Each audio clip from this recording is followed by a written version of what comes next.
Assalamualaikum and hi. We are from Session 1 Group 2. Today I would like to present our project Double Story Cluster House at Taman Daiman Jaya, Mukim Kota Tinggi, Daerah Kota Tinggi, Johor Darul Takzim. This one is our team.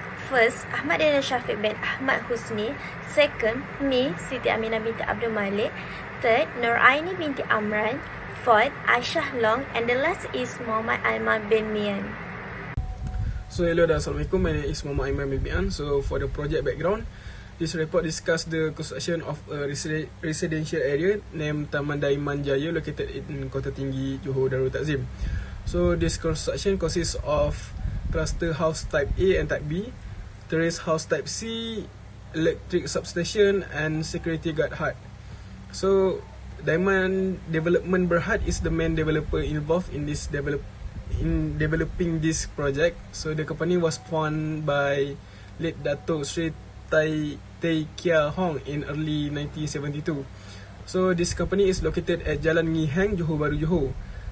So the company has developed various type of developments such as Taman Sri Tebrau consisting of 1,720 house unit and Taman Sri Skudai consisting of 2,700 house unit.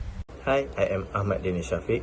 For introduction of construction, a building with two-story above the ground is referred to as a double-story construction.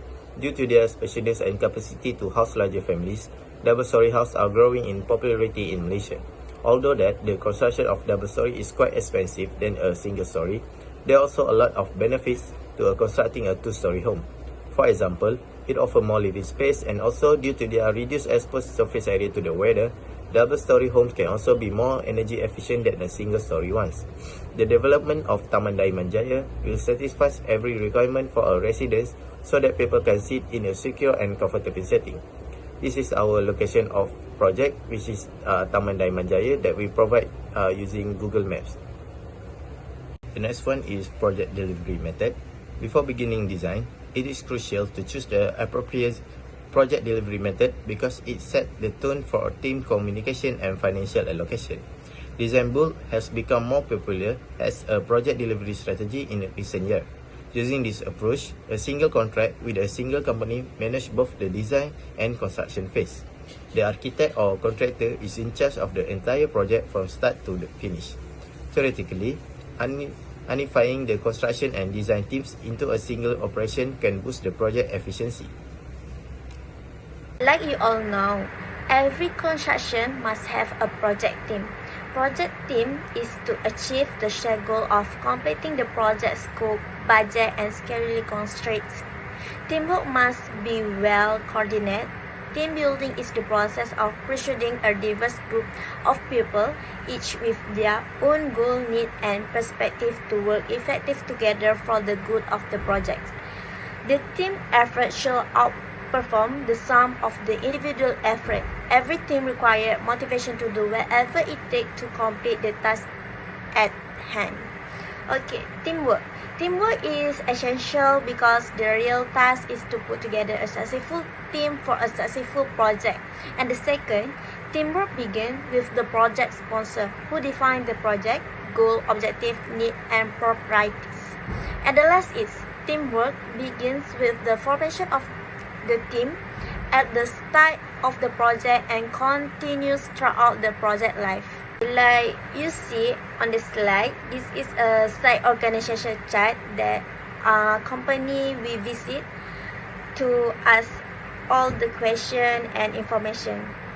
Next is about authority and responsibility. First is project manager. Project manager is the team leader in charge of developing project requirement, in charge of resolving conflict among team members as well as planning, coordinating and directing the project. And the last is have administrative and behavioral knowledge. For the second one is site engineer. Site engineer is make technical decision and direct the work, ensuring that all material and workmanship on the project are of high quality. Ultimately, accountable for completing the project on time, under budget, and according to the specifications. The third one is safety officer. Safety officer is identify potential hazard and analyze the risk, ensuring that all relevant safety regulations and standards avoid accidents and injury in their assigned region. And the last one is site supervisor. Site supervisor is ability to inspect work at all stages, detect flaws and demand corrections, track of material and labor price, and the last is authority to direct the work. Assalamualaikum and hi. My name is Aisyah Long and I'm going to present about the project site meeting and coordination.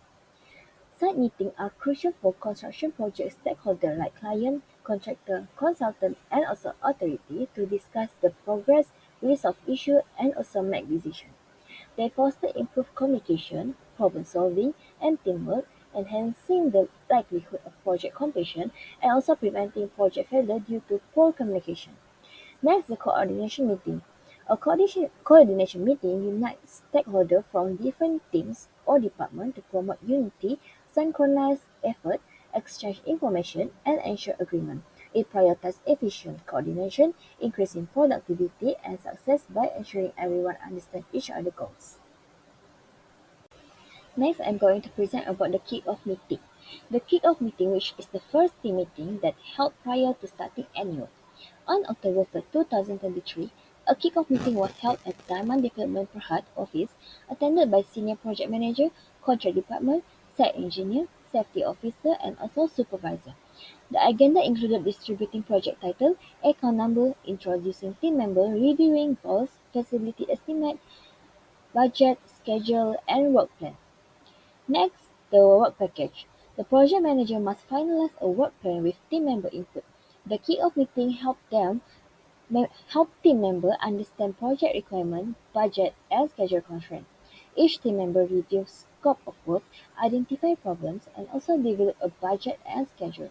Each team member creates a work package which matches the project manager initial plan. Work packages are assembled and supplied within 2 weeks. Next, this is the work breakdown structure for this project. The work breaks down into several parts which are plan, spec and permit, substructure, superstructure, enclosure, interior finish, and utilities. Okay, so the next one is about project knowledge management in construction. So project knowledge management is essential for a construction project with complex works and require good knowledge to perform tasks more effectively. Project knowledge management is a systematic approach that focuses on capturing, organizing, and utilizing the wealth of information generated throughout the various phases of a construction project. It also used in various phases such as the design phase, construction, and others. So, refers to a journal written by Sankara Subramanian.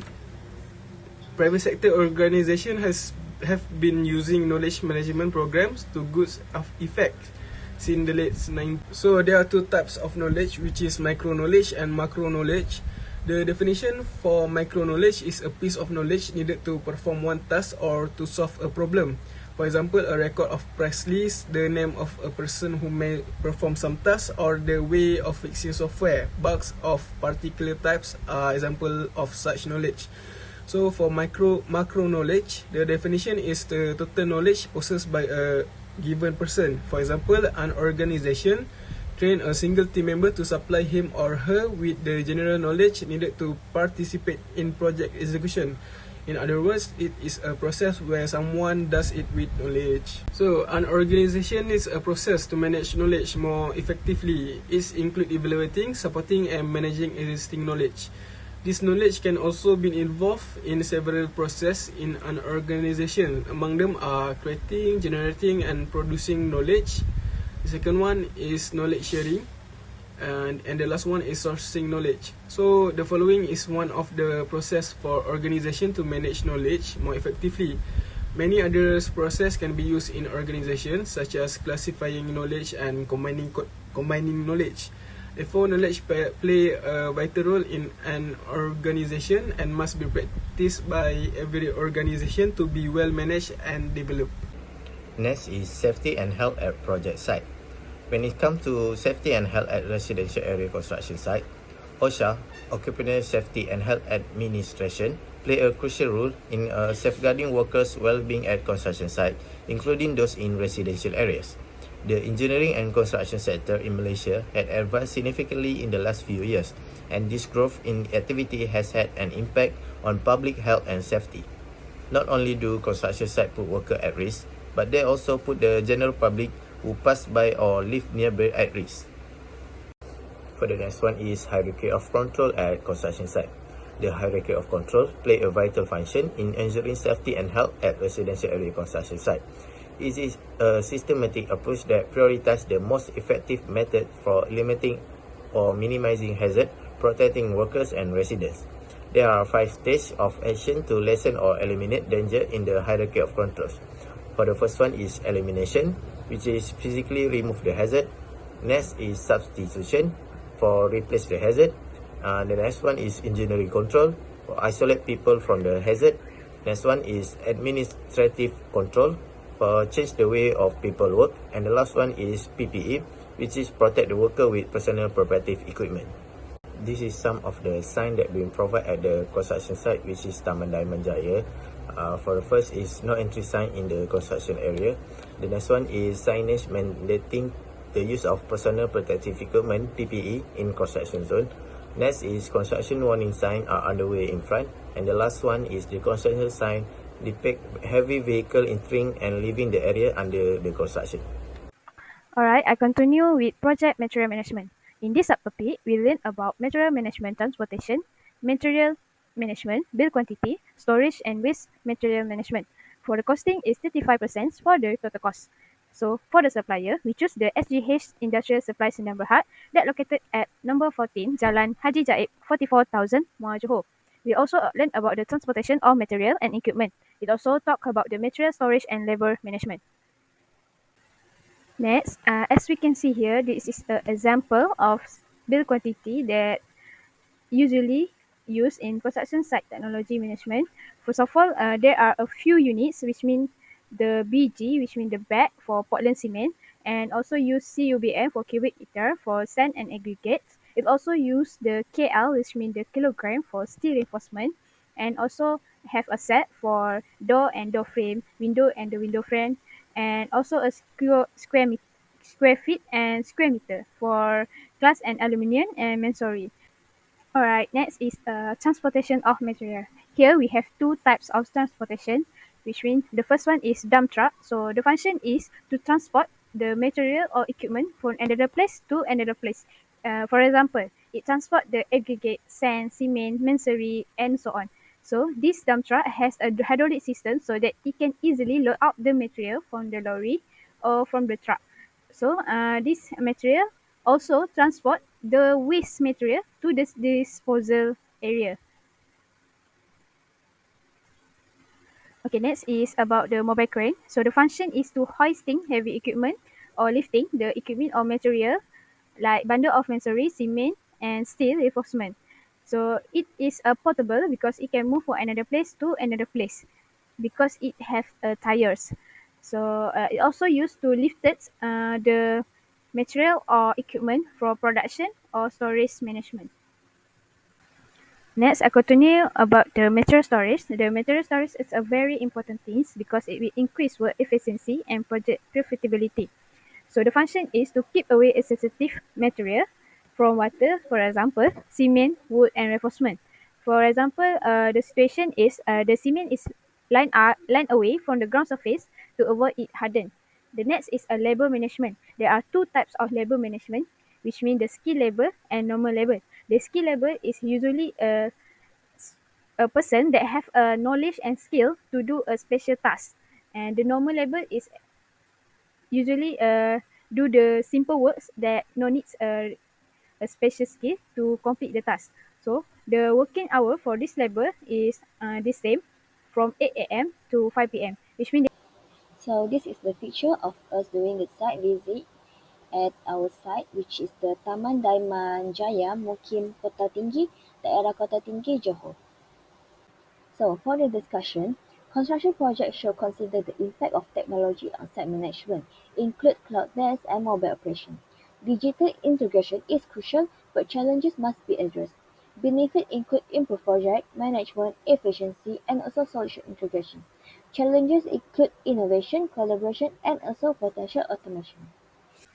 Next, I'll continue about the suggestion.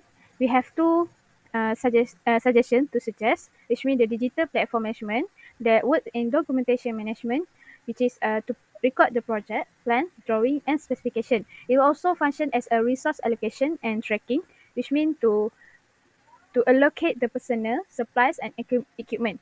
The next suggestion is use the drone technology in site survey and mapping because it have a sensor and high resolution cameras which can produce the 3D maps and detailed area photo that can coverage for large area. Next, for safety inspection, it also can assess hazardous or hard to reach area that cannot do by manually, and also to find potential hazard or structure problem.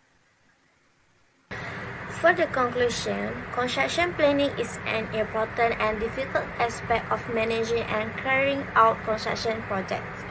It includes selecting technology, defining work tasks, estimating the resources and time required for each task, and identifying any interaction between the various work tasks. A solid construction plan serves as the foundation for developing the work schedule and budget.